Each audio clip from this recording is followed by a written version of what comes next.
पैसों के बगैर नहीं चल सकती कोई भी पार्टी। चुनावी बॉन्ड पर नितिन गडकरी ने क्यों दिया ये बयान। इलेक्टोरल बॉन्ड को लेकर केंद्रीय मंत्री नितिन गडकरी ने बयान दिया है। उन्होंने कहा कि बिना धन के राजनीतिक दलों को चलाना संभव ही नहीं है। चुनावी बॉन्ड को केंद्र सरकार अच्छे इरादों से लेकर आई थी। साल 2017 में केंद्र सरकार द्वारा लाई इस योजना को उच्चतम न्यायालय से असंवैधानिक बताते हुए रद्द कर दिया है। केंद्रीय मंत्री नितिन गडकरी ने कहा कि बिना धन के राजनीतिक दल को चलाना संभव नहीं है और केंद्र ने चुनावी बॉन्ड योजना अच्छे इरादों से शुरू की थी। केंद्र सरकार द्वारा 2017 में लाई इस योजना को उच्चतम न्यायालय ने असंवैधानिक बताते हुए रद्द कर दिया है।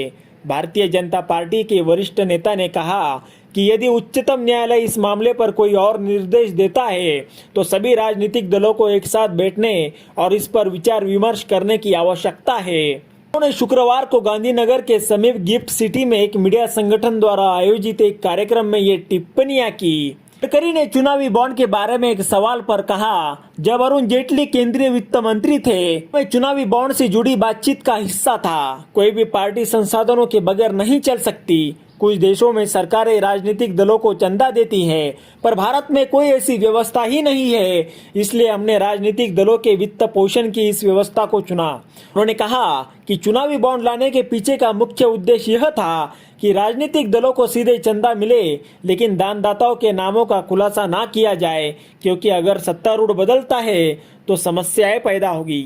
सड़क परिवहन एवं राजमार्ग मंत्री ने कहा कि जैसे कि किसी मीडिया हाउस को एक कार्यक्रम के वित्त पोषण के लिए प्रायोजक की आवश्यकता होती है, उसी तरह राजनीतिक दलों को भी धन की जरूरत होती है। गडकरी ने कहा, आपको जमीनी हकीकत देखने की जरूरत ही नहीं है।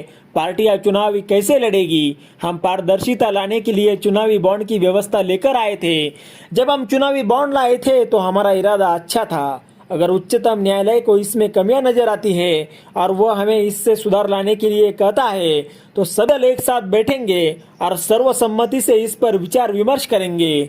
उच्चतम न्यायालय ने पिछले सप्ताह एक ऐतिहासिक फैसले में अप्रैल मई में होने वाले लोकसभा चुनाव से पहले चुनावी बॉन्ड योजना रद्द कर दी। न्यायालय ने कहा कि यह योजना भाषाएं एवं अभिव्यक्ति की स्वतंत्रता के संवैधानिक अधिकार के साथ ही सूचना के अधिकार का उल्लंघन करती है।